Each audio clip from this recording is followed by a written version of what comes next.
Hi అండి. అందరికీ నమస్కారం. Welcome to my channel. ఈ వీడియోలో ఏపీ ప్రభుత్వ పెన్షనర్ల పెండింగ్ బిల్లుల చెల్లింపులపై క్లారిటీ ఇచ్చిన director of treasuries and accounts department.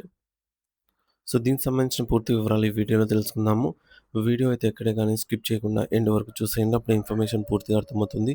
అలాగే వీడియో చూస్తున్న ప్రతి ఒక్కరు లైక్ చేయండి ఫ్రెండ్స్. ఈ వీడియోని తోటి పెంచిన మిత్రులతో అయితే షేర్ చేయండి. కొత్తగా మన ఛానల్ చూస్తున్నవారు ఇంకా ఎవరైనా సబ్స్క్రైబ్ చేసుకోకపోతే వెంటనే మన ఛానల్‌ని సబ్స్క్రైబ్ చేసుకోండి. సబ్స్క్రైబ్ చేసుకోవడం వల్ల నేను చేసే ప్రతి ఒక్క వీడియో మీ వరకు రీచ్ అవుతుంది. ఇక ఆలస్యం చేయకుండా వివరాల్లోకైతే వెళ్ళిపోదాము.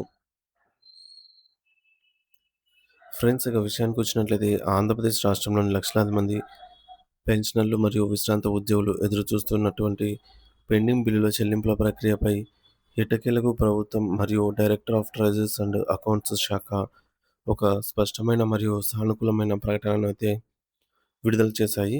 ఈ ప్రకటన ద్వారా చాలా కాలంగా నిలిచిపోయినటువంటి ఆర్థిక బకాయిల విషయంలో నెలకొన్న సందిగ్ధతకు తెరపడింది. ముఖ్యంగా ట్రెజరీ శాఖ వారు తమ సిస్టంలో కొన్ని కీలకమైన సాంకేతిక మార్పులను అంటే పీఎఫ్ టెయిల్ ఇన్సర్ట్ అనే కొత్త ఫీచర్‌ను చేర్చడం ద్వారా చెల్లింపుల ప్రక్రియను మరింత సరళతరం చేశారు. దీనికి సంబంధించి ప్రతి అంశాన్ని ఇప్పుడు మనం వివరంగా తెలుసుకునే ప్రయత్నం చేద్దాం. ముందుగా ట్రెజరీ వెబ్‌సైట్‌లో ఉన్న తాజా మార్పులను గమనిస్తే పెన్షనర్లకు సంబంధించిన అరియర్ బిల్స్ అంటే పాత బకాయిల బిల్లులు ఇప్పుడు ఓపెన్ అవుతున్నాయి. గతంలో సాంకేతిక లోపాల వల్ల ఈ యొక్క బిల్లులను ప్రాసెస్ చేయడానికి వీలు పడేది కాదు. కానీ ఇప్పుడు ఆ సమస్య తొలగిపోయింది. గతంలో పెన్షనర్లు పెట్టిన అరియర్ బిల్లులకు టోకెన్ నంబర్‌లు రాకపోయేవి. దీనివల్ల ఆ బిల్లులు ట్రెజరీలో ఏ దశలో ఉన్నాయో ఎవరికీ అర్థమయ్యేది కాదు. అయితే తాజా అప్డేట్స్ ప్రకారం ఇప్పుడు అరియర్ బిల్లులకు టోకెన్ నంబర్‌లు జనరేట్ కావడమే కాకుండా సీఎఫ్ఎంఎస్ పోర్టల్‌లో బీఎల్ఎం టెయిల్ కూడా విజయవంతంగా పనిచేయడం ప్రారంభించింది.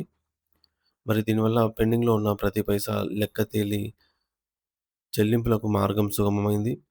రాష్ట్ర వ్యాప్తంగా ఉన్న పెన్షనర్ల సమస్యలపై director of treasuries and accounts శాఖ డైరెక్టర్ కె. పద్మజ గారు స్పందిస్తూ కీలక వివరణ అయితే ఇచ్చారు. సాంకేతిక కారణాల వల్ల మరియు సిస్టమ్ అప్‌గ్రేడేషన్ వల్ల చాలామంది పెన్షనర్లకు వారికి రావాల్సిన అరియర్స్ అందక తీవ్ర ఇబ్బందులు పడ్డారని ఆహ్, ఈ విషయాన్ని ఆమె అంగీకరించారు. ముఖ్యంగా విశాఖపట్నం రీజియన్‌లోని తాడిపత్రి వంటి ప్రాంతాల్లో బిల్లులు జనరేట్ కాకపోవడం వల్ల పెన్షనర్లు కార్యాలయాల చుట్టూ తిరగాల్సి వచ్చింది. ఈ సమస్యలన్నీ అధికారుల దృష్టికి వెళ్ళాయని, కేవలం ఒక వారం రోజుల్లోనే అంటే అతి తక్కువ సమయంలోనే ఈ యొక్క పెండింగ్ బకాయిల సమస్యలన్నీ పూర్తిగా పరిష్కారం అవుతాయని అయితే ఆమె భరోసా ఇచ్చారు. మరి ఇది పెన్షనర్లకు నిజంగా ఒక పెద్ద ఊరటనిచ్చే విషయం. మరోవైపు 2024 సంవత్సరానికి సంబంధించి పీఎఫ్ ప్రావిడెంట్ ఫండ్ అకౌంట్ స్టేట్మెంట్‌లకు సంబంధించి కూడా ఒక ముఖ్యమైన అప్డేట్ వచ్చింది. ఉద్యోగుల మరియు పెన్షనర్ల వ్యక్తిగత పీఎఫ్ ఖాతాల్లో ఎంత బ్యాలెన్స్ ఉంది, ఎంత వడ్డీ జమ అయింది అనే వివరాలతో కూడిన స్టేట్మెంట్లు ఇప్పుడు జనరేట్ అవుతున్నాయి. దీనికోసం సీఎఫ్ఎంఎస్ డీడీఓ లాగిన్‌లో కొత్త రిపోర్ట్స్ న్యూ అనే ఆప్షన్‌ను ప్రవేశపెట్టారు. ఈ ఆప్షన్ లోపల పీఎఫ్ లెడ్జర్ అనే సరికొత్త టైటిల్‌ను తాజాగా చేర్చారు. దీనివల్ల ప్రతి ఒక్కరూ తమ వ్యక్తిగత సీఎఫ్ఎంఎస్ ఐడీని ఉపయోగించి తమ జెడ్పీపీఎఫ్ లేదా జీపీఎఫ్ లెడ్జర్ స్టేట్మెంట్‌ను సులభంగా అయితే చూసుకోవచ్చు. అంతేకాకుండా పీఎఫ్ లోన్‌లకు సంబంధించిన వివరాలను కూడా ఇందులో పొందుపరిచారు. మరియు ఈ స్టేట్మెంట్‌లను పీడీఎఫ్ రూపంలో డౌన్‌లోడ్ చేసుకునే సౌకర్యం కూడా కల్పించారు. పెన్షనర్ల సంఘాల ప్రతినిధులకు మరియు ట్రెజరీ ఉన్నతాధికారులకు మధ్య జరిగిన సమావేశంలో మరికొన్ని కీలక నిర్ణయాలైతే వెలువడ్డాయి. ఈ సమావేశంలో శ్రీమతి కె. పద్మజ గారు, డీటీఓ కె. అప్పారావు గారు మరియు ఎన్టీఆర్ వైద్య సేవా ట్రస్ట్ ప్రతినిధులు పాల్గొన్నారు. ప్రధానంగా జూలై 1, 2018 నాటి నుండి పెండింగ్‌లో ఉన్న డీఏ అరియర్స్ గురించి చర్చ జరిగింది. చాలామంది పెన్షనర్స్ ఖాతాల్లో ఈ యొక్క డీఏ బకాయిలు ఇంకా జమ కాలేదని అసోసియేషన్ వారైతే గుర్తు చేయగా, సీఎఫ్ఎంఎస్ పోర్టల్‌లో దీనికి సంబంధించిన పనులన్నీ ఇప్పటికే పూర్తయ్యాయని అధికారులు సమాధానం ఇచ్చారు. వచ్చే 3, 4 రోజుల్లోనే ఆ పెండింగ్ అరియర్స్ అన్నీ వేగంగా నేరుగా పెన్షనర్ల బ్యాంక్ ఖాతాల్లో జమ అవుతాయనైతే వారు స్పష్టం చేశారు.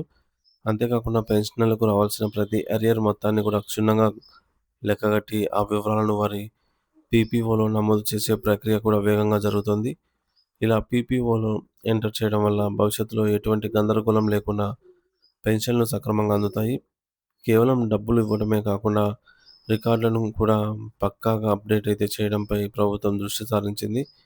దీనివల్ల ప్రతి పెన్షనర్కు తమ హక్కుగా రావాల్సిన మొత్తం ఎంత అనే దానిపై పూర్తి స్పష్టత అయితే ఉంటుంది.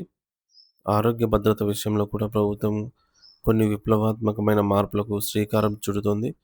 విశ్రాంత ఉద్యోగులకు ఈహెచ్ఎస్ కార్డు ద్వారా నగదు రహిత చికిత్స అందేలాగా చర్యలు తీసుకుంటున్నారు. సో దీనిపై ఇప్పటికే అఫీషియల్ కమిటీ మీటింగ్ ఏర్పాటు చేయడానికి సన్నాహాలు చేస్తున్నారు. ఈ సమావేశంలో పెన్షనర్లకు కార్పొరేట్ హాస్పిటల్స్లో ఎదురవుతున్న ఇబ్బందులను చర్చించి వారికి ఎటువంటి ఖర్చు లేకుండా వైద్యం అందేలా నిర్ణయం తీసుకోనున్నారు. అలాగే మెడికల్ రియంబర్స్మెంట్ బిల్లుల కోసం పెన్షనర్లు కార్యాలయాల చుట్టూ తిరగాల్సిన అవసరం లేకుండా ఆసుపత్రి నుండే నేరుగా ఆన్లైన్ ద్వారా బిల్లులు పంపే విధానాన్ని కూడా ప్రభుత్వం పరిశీలిస్తోంది. ఏపీఎస్ జీఆర్ఏ రాష్ట్ర అధ్యక్షులు ఈ వివరాలన్నీ వెల్లడిస్తూ పెండింగ్ బిల్లులన్నీ త్వరలోనే చెల్లిస్తారని ఆశాభావం వ్యక్తం చేశారు. ప్రభుత్వం తీసుకుంటున్న ఈ చర్యల వల్ల పెన్షనర్ల ఆర్థిక మరియు ఆరోగ్య సమస్యలకు త్వరలోనే శాశ్వత పరిష్కారం అయితే లభించనుంది.